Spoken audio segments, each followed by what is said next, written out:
Hey folks, and welcome to Subjective Thoughts. And our comic for today is Little Monsters, Issue 1 by Image.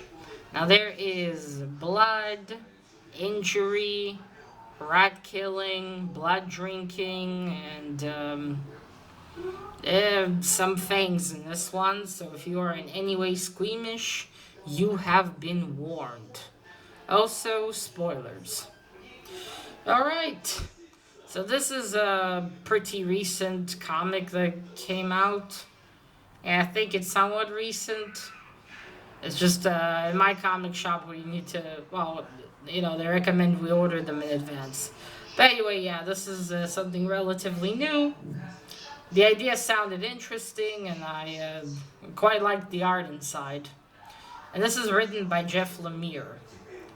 I can't remember if I read something by Jeff Lemire before. I mean, his name's already familiar to me, but I don't remember if I read something by him or not. Ah, man, maybe I did. Oh, you know what? Maybe he's the one who wrote that Adam Strange comic I read. Maybe that was him.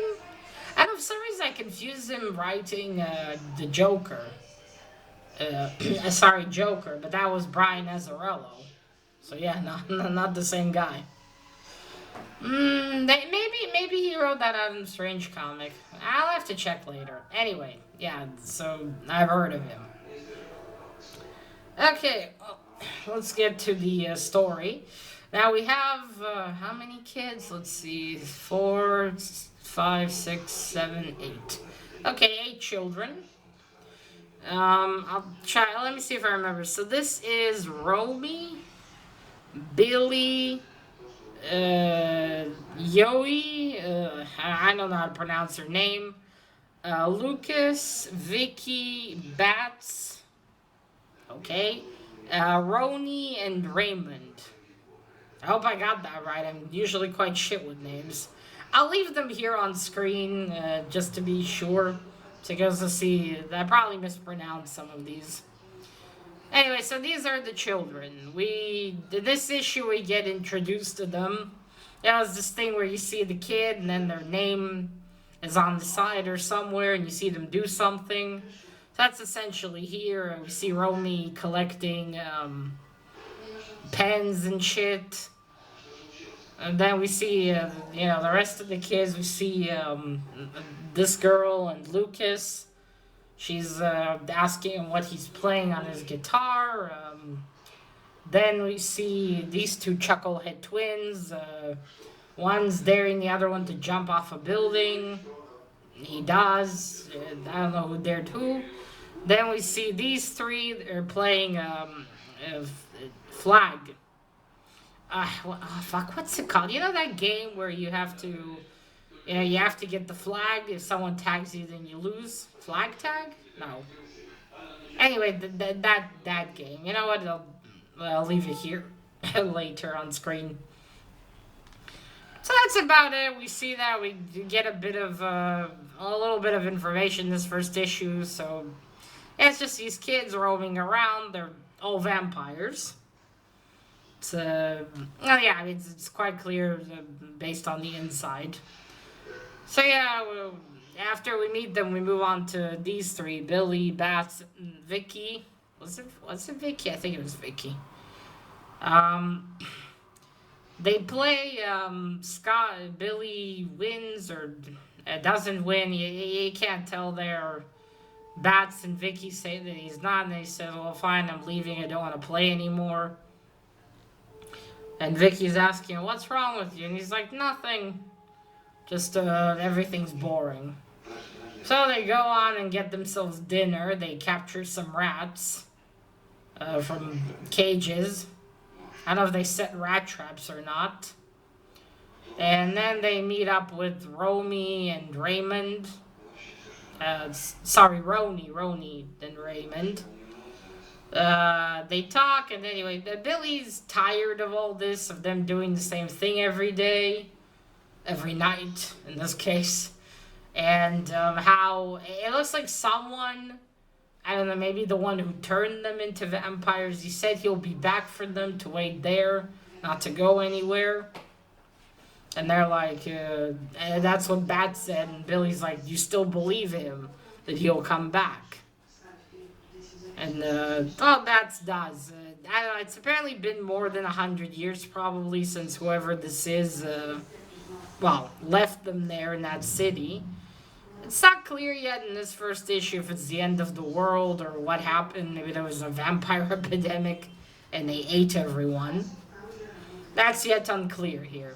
But yeah, this is why Bats wants them to stay, and this not wants to, but he says that's why they should stay. And Billy says he wants to leave. There's a whole world out there. He wants to see it. Well, anyway, they go and they see that the sun's about to rise, so they have to hide. I'm guessing then they could be killed by the sun. But Romy is missing. Yeah, I'm just gonna say Romy's a girl.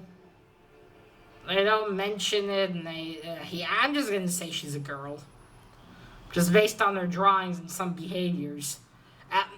At some point in here, you see Romy. She's keeps looking for art supplies, and then she's somewhere and she's drawing on the walls, just based on the drawing. And also before that, when she finds a bag in an abandoned car. There's a squid doll in there, and she takes it with her, or octopus. Then I think it was an octopus. She dumps it first, but then she grabs it. So, yeah, I think she's a girl. But yeah, anyway, while she's drawing on the wall, I think though after 100-something years she would improve. But anyway, she hears a noise, she turns around, but there's nothing there. No, not nothing. We don't see what's there. So I don't know. I guess she saw something. But I think she goes to investigate. So anyway, back to the children. And they're like, where's Romy? And she's probably off looking for more art supplies. So Billy's like, you guys go to bed. I'm going to find her and bring her back. So we see all the other children going to their individual rooms. Now Vicky's room's quite fancy. What she got set up for herself. Yeah, anyway, Billy's running around. Romy goes to this place where she draws. I guess he knows where. She's not there. And her bag is missing. So I take it. She took it and she went to follow whatever that was. He keeps yelling. Then he goes into a place and he sees a man. His legs have been crushed under big rubble, and he's saying, help me. And we have like writing going up, like the narration, that is. And these are the children, and it ends with like, this is the day where everything changed. And this man's yelling for, saying to Billy, help me. And Billy's looking at him, his fangs come out, and his eyes are red. And that's where it ends, sorry. So it's, that man's fucked, by the way. His legs, Billy can only help him. I mean, even if he pulls them out, he's gonna have to, they're gonna have to cut his legs off. They're crushed, I think. Well, anyway, I don't think he's gonna live. Billy's probably gonna devour him. Well, drink all his blood. Yeah. So that was the first issue. I guess it's more of an introduction issue where they just... these are the characters and all that. It was okay. I can't say this was the most interesting thing I've read lately. It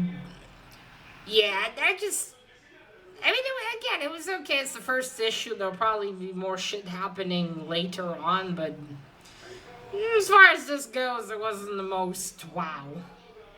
Not, not interesting enough to, I need to go and pursue this. Yeah, nah. But I guess it's okay for a first issue. I do have to wonder some things like, there's one mistake in the art, I think. Because when they're walking, Vicky, they all ate rats, almost all of them, except these two. And Vicky turns to, I think, one of the twins. Yeah, one of the twins. And she tells him something in her mouth. Now the picture's more detailed, but she doesn't have blood on her mouth.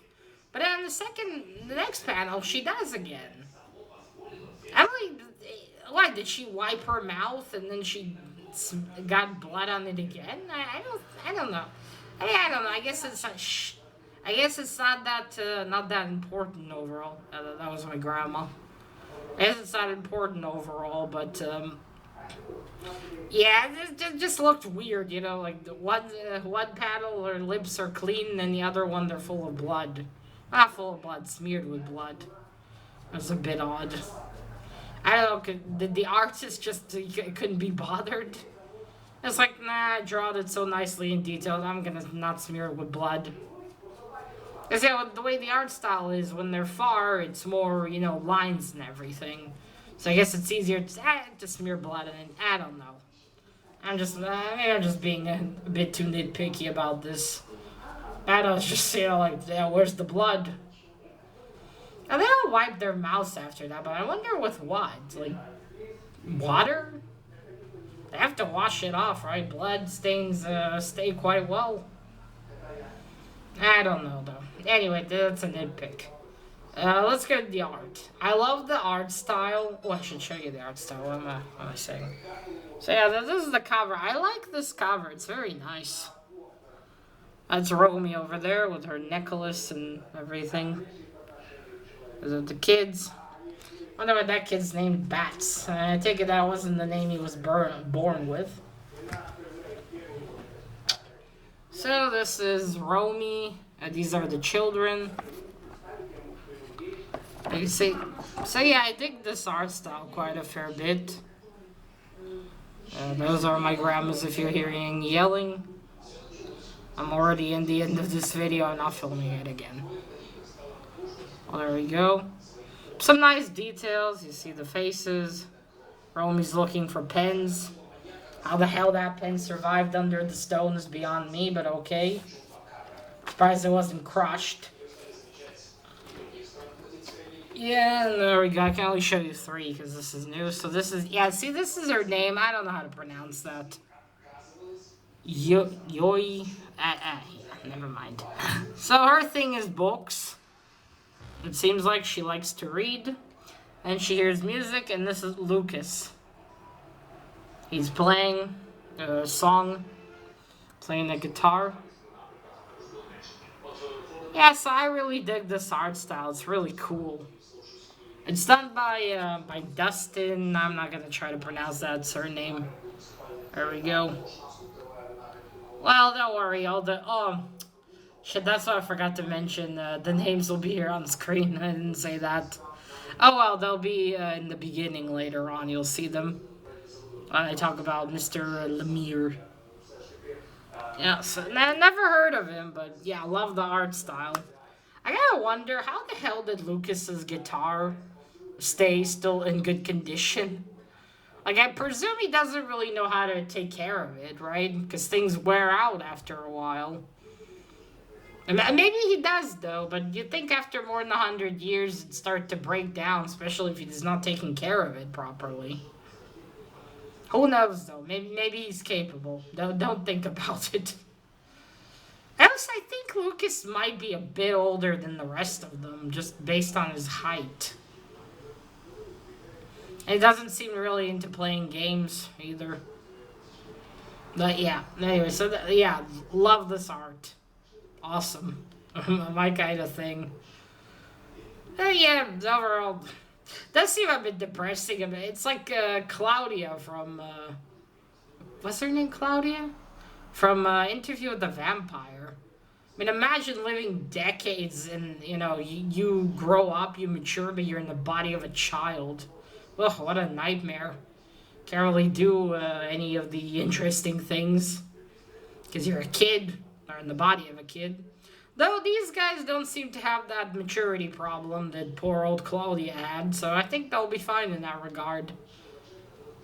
They don't seem to struggle with that, at least not yet. But yeah, overall that's it. It was okay.